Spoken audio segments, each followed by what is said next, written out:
Reason 1. They were born for a war that only lasted 4 years. The submachine gun exists because of one incredibly specific tactical problem: clearing a trench during the First World War, where soldiers fought at ranges of just a few feet in cramped, twisting dirt corridors where a full-length bolt-action rifle became genuinely difficult to even swing around a corner. John T. Thompson, the American officer who eventually gave the entire category its name, envisioned a single soldier rushing an enemy trench and literally sweeping it clean with automatic fire from a compact weapon light enough to carry and fire with one arm if needed under the exact chaotic conditions of that specific kind of assault. Thompson's own design team actually built their earliest working prototypes too late for the war that inspired them, watching finished units arrive at an American dock in 1918 within days of the armistice that ended the entire conflict.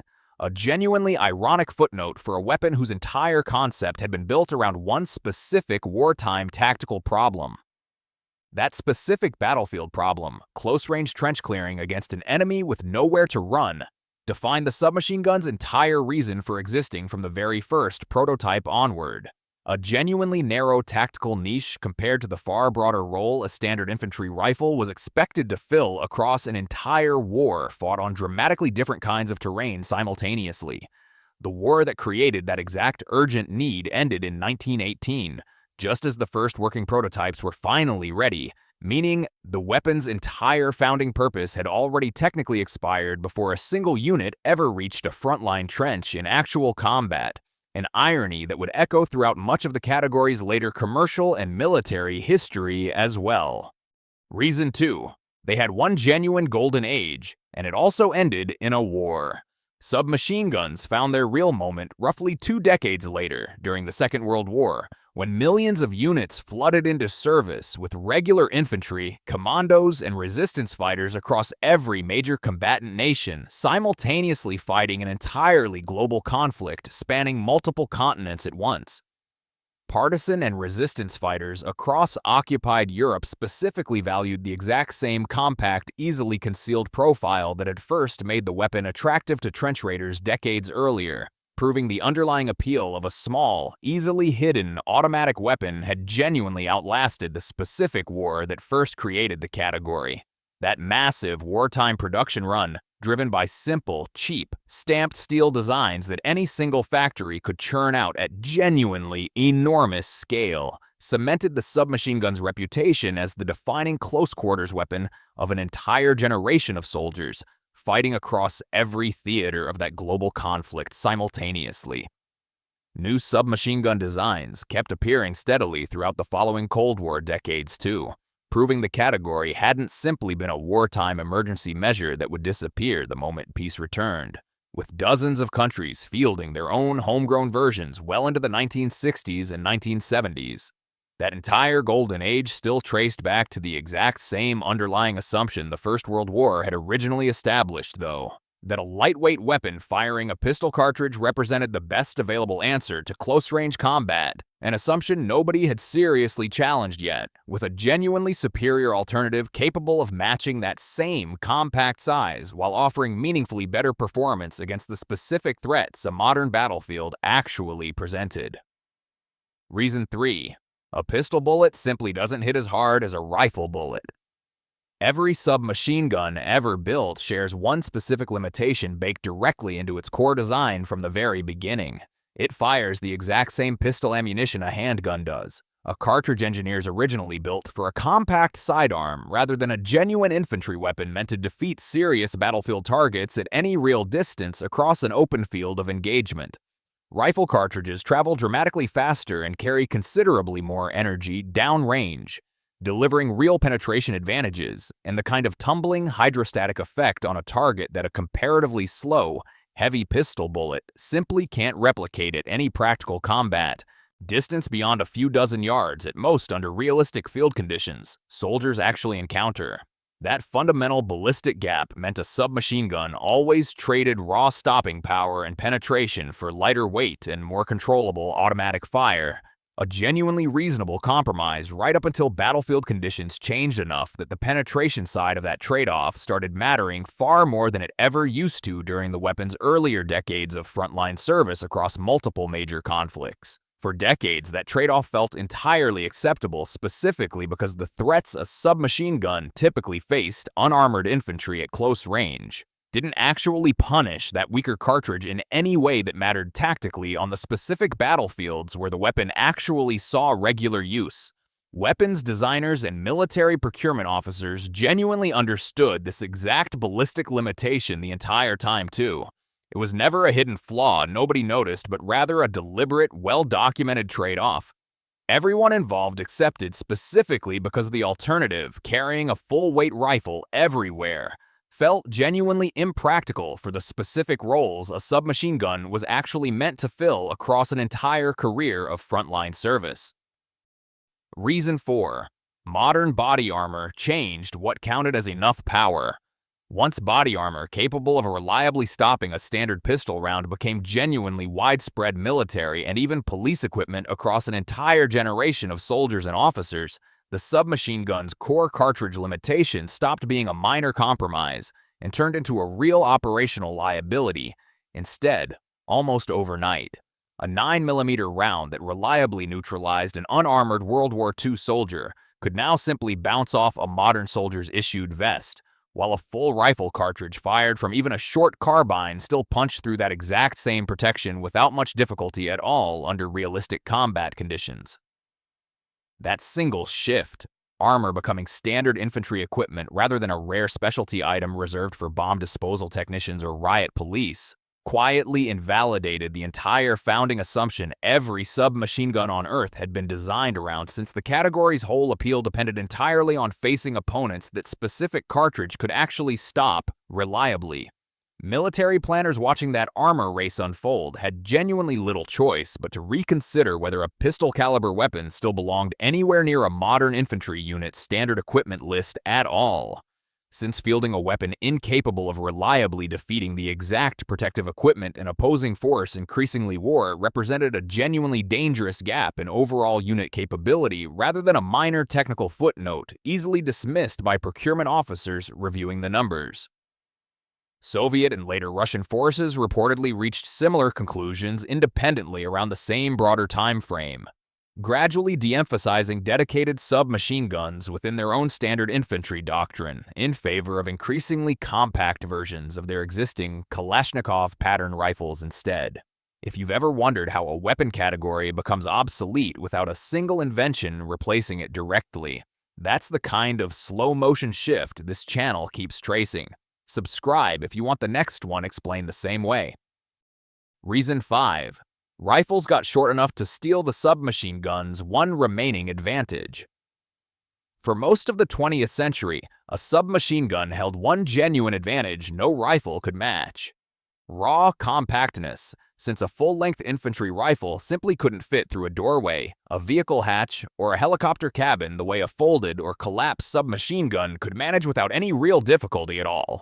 Vehicle crews, paratroopers, and support personnel specifically valued that compact size for decades precisely because their own job descriptions rarely called for engaging targets at any real distance beyond a few dozen yards under typical operating conditions, making the submachine gun's shorter effective range a genuinely acceptable trade-off for a role built entirely around close proximity work inside cramped mechanical spaces like tank turrets and transport aircraft. American engineers closed that exact gap by developing the M4 carbine and later, even shorter variants like the Mk18, shrinking a genuine rifle down to nearly the same overall size as a traditional submachine gun, while keeping every bit of that rifle cartridge's superior penetration and range fully intact throughout the entire shortening process. Military forces worldwide followed that same pattern independently and largely without direct coordination, each shrinking their own standard rifle down into a genuinely compact carbine specifically to compete directly in the exact close-quarters role submachine guns had quietly owned since the First World War. Trenches first demanded a compact automatic weapon. Once a shooter could carry something roughly submachine gun-sized that still fired real rifle ammunition, the submachine gun's very last unique selling point, being small enough to fit anywhere a fight might actually happen, simply evaporated entirely across nearly every military and law enforcement application that had once demanded it specifically.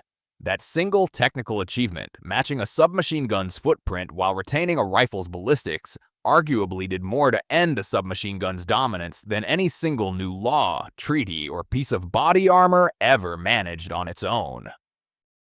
Reason 6. Engineers tried building a compromise cartridge, and it only partly worked. Rather than accepting that shrinking rifles had won outright, some manufacturers pursued a genuinely different solution during the 1990s. The personal defense weapon, built around an entirely new cartridge engineered specifically to split the difference between a pistol round's compactness and a rifle round's penetration for exactly the kind of support personnel and vehicle crews who genuinely needed something more capable than a standard handgun but couldn't practically carry a full-sized rifle throughout their normal duties.